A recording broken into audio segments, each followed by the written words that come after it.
وبه قال حدثنا علی ابن عبداللہ ابن جعفر ابن نجی المدینی، علی ابن عبداللہ ابن جعفر ابن نجی المدینی، یہی وہ بزرگوار ہے کہ امام بخاری فرماتے تھے کہ کسی کے سامنے میں کمتر نہیں معلوم ہوتا تھا سوائے علی ابن عبداللہ کے۔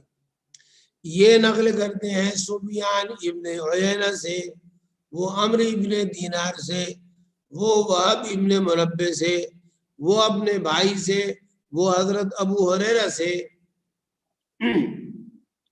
وہ کہتے ہیں کہ صحابہ میں کوئی ایسا نہیں جس کو حدیثیں، جس کے پاس حدیثیں مجھ سے زیادہ ہوں۔ حضرت ابو ہریرہ کہہ رہے ہیں جملہ صحابہ میں ہر ایک سے زیادہ روایتیں و حدیثیں میرے پاس ہیں، لیکن اس میں ایک استثناء ہے، عبداللہ ابن عمرو کا ہے، عبداللہ ابن عمرو کا ہے، وہی نمبر 1 ہے، میں سیکنڈ ہوں، میں تھرڈ نہیں ہوں۔ حضرت ابو ہریرہ فرماتے ہیں سب سے زیادہ روایت میرے پاس، لیکن مجھ سے زیادہ عبداللہ ابن عمرو کے پاس، اور ان کے پاس زیادہ ہونے کی وجہ یہ ہے کہ وہ ڈائری میں لکھتے تھے اور میں لکھتا نہیں تھا۔ معمر بھی امام سے، وہی امام جو وہب ابن منبہ کے بھائی آئے تھے نا کہ اخبرانی وہب ابن منبہ اناخیے سے مراد کون ہے؟ حمام ابن منبہ عن ابی ہریرہ۔ یہاں پر تھوڑی سی بات سمجھیے کہ حضرت ابو ہریرہ فرماتے ہیں سب سے زیادہ روایت میرے پاس، لیکن مجھ سے بھی زیادہ عبداللہ ابن عمرو کے پاس۔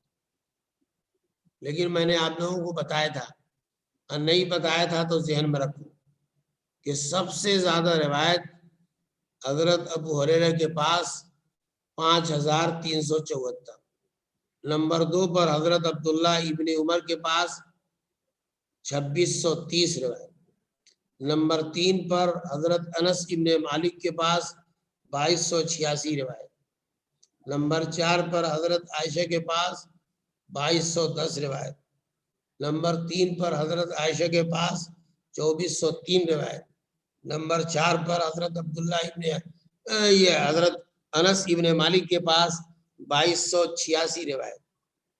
اب آپ کہیں گے کہ 2 بار کچھ بول رہے ہیں، تو میں قول بتانا چاہ رہا تھا کہ عام مشہور یہ ہے کہ حضرت انس نمبر 3 پر ہیں 2286 ہے، حضرت عائشہ جو ہے نمبر 4 پر ہیں 2210 ہے، لیکن ایک قول کے مطابق حضرت عائشہ سے 2403 ہے، اور اس طور پر وہ تیسرے نمبر کی ہے۔ پھر اس کے بعد 5ویں نمبر پر حضرت عبداللہ ابن عباس ہیں 1660 روایت، پھر اس کے بعد 6 نمبر پر حضرت جابر ہیں 1540 روایت، اور 7ویں نمبر پر حضرت ابو سعید الخدری ہیں 1170 روایت۔ تو حضرت ابو ہریرہ کی کتنی ہے؟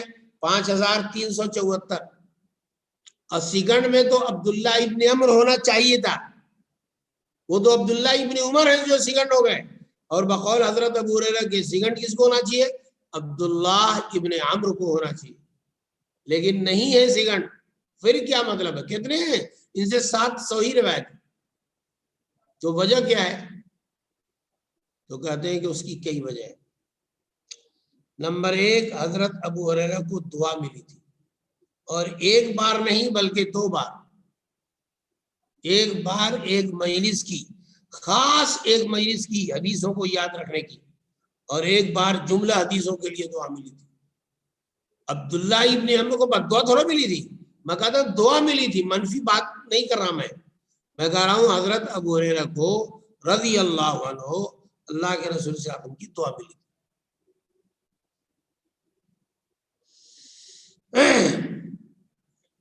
تو دوسری وجہ یہ ہے کہ حضرت ابو ہریرہ مدینہ پاک میں رہتے تھے، مدینہ منورہ میں۔ ہر آدمی حج میں جائے گا، عمرے میں جائے گا، مدینہ جائے گا، لیکن حضرت عبداللہ ابن عمرو کی رہائش بہت ساری جگہوں پر تھی، کبھی طائف میں کبھی مصر میں، تو اس لیے ہر آدمی کا ان سے ملنا نہیں ہوتا۔ تیسری وجہ یہ ہے کہ حضرت ابو ہریرہ نے اپنے کام کو فارغ کیا ہوا تھا تحدیث کے لیے۔ حضرت عبداللہ ابن عمر، یہ ان کے اور بھی مشاغل کی، یہ 3 وجہ فی الحال میں بیان کر رہا ہوں۔ جب تم لوگ بڑی عمر کے ہو جاؤ گے تو میں ایک چوتھی وجہ بھی بتاؤں گا۔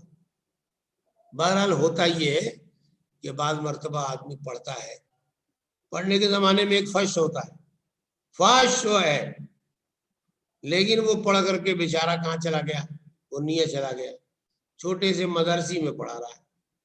ایک آدمی 4تھے درجے کا تھا لیکن لب جھپ کرتے ہوئے 9ویں میں مدرس ہو گیا۔ اب ظاہر ہے کہ بھائی اس کے تلامذہ بھی زیادہ ہوں گے، اس کے علوم کی اشاعت بھی ہوگی، اس کی شہرت بھی زیادہ ہوگی، لوگ یہ سمجھیں گے کہ یار میں وہ زیادہ قابل ہے، حالانکہ ایسا نہیں، تو یہ ہوتا ہے۔ چلیں، آج جو ہے تھوڑی سی دیر ہو گئی تھی، اس کے لیے میں بہت معذرت خواہ ہوں۔ وجہ یہ ہے کہ میرا موبائل بند ہو گیا تھا اور اس کی وجہ سے مجھے وقت کا اندازہ نہیں لگ پایا۔ ہم پابند ہیں کہ وقت پر آئیں اور وقت تک ہی پڑھائیں۔ اللہ رب العزت ہم لوگوں کی لغزشوں کو اور غلطیوں کو معاف فرمائے۔ السلام علیکم۔